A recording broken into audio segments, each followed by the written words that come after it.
नमस्कार दोस्तों, pro updates के एक और वीडियो में आपका स्वागत। आज हम बात करेंगे इनवॉइस फर्निशिंग फैसिलिटी आईएफएफ के बारे में। तो चलिए जान लेते हैं। ये फैसिलिटी केवल एलिजिबल सप्लायर्स के लिए अवेलेबल है।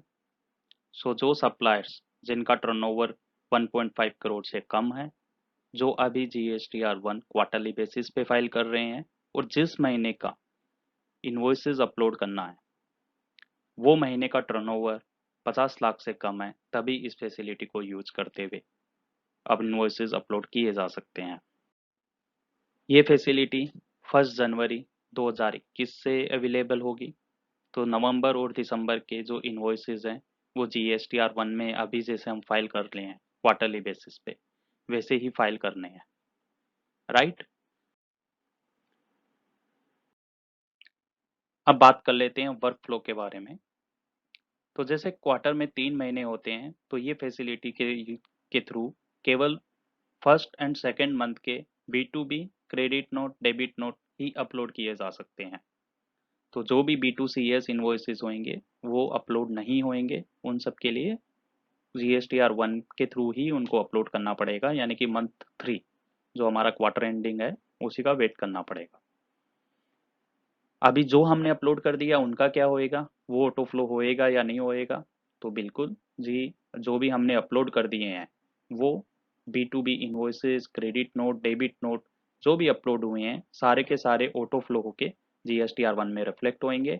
तो हमको कुछ भी करना नहीं पड़ेगा, हमको वापस वापस अपलोड नहीं करना है कि पहले महीने में हमने पहले इनवॉइस फर्निशिंग के थ्रू अपलोड किया और अभी हमको GSTR1 के थ्रू करना है।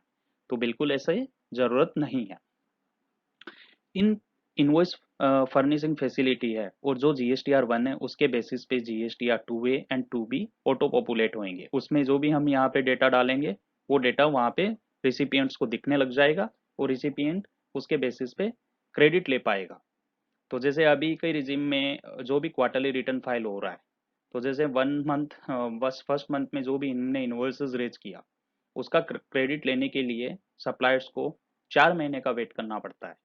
तो जैसे जनवरी का इनवॉइस है, 30 अप्रैल को उसका GSTR1 ड्यू होगा और वो मई में जो भी रिटर्न फाइल करेंगे उसमें उसका क्रेडिट ले पाएंगे। तो रफली 4 महीने का वेट करना पड़ेगा। अभी उनको वो क्रेडिट फरवरी में भी मिल सकता है, प्रोवाइडेड उनकी 2A और 2B में दिखना स्टार्ट हो जाए, तो वो जो भी 3B फाइल करेंगे उसमें वो उसका क्रेडिट ले पाएंगे।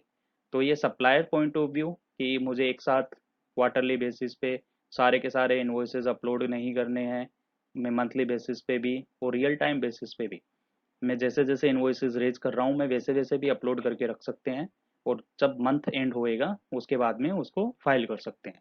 तो वो भी पॉसिबल है और जो भी हमने अपलोड किए हैं वो सारे के सारे GSTR1 में दिखने लग जाएगा। तो ये भी काफ़ी अच्छी बात है।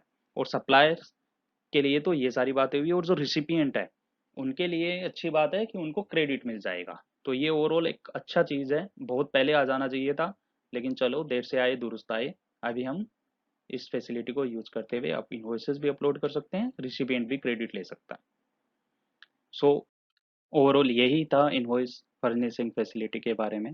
तो बहुत बहुत धन्यवाद। नमस्कार। हमारा चैनल सब्सक्राइब कीजिए, कमेंट कीजिए, लाइक कीजिए। कोई भी क्वेश्चन हो तो आप कमेंट के माध्यम से हमसे जरूर संपर्क कीजिए। बहुत बहुत धन्यवाद।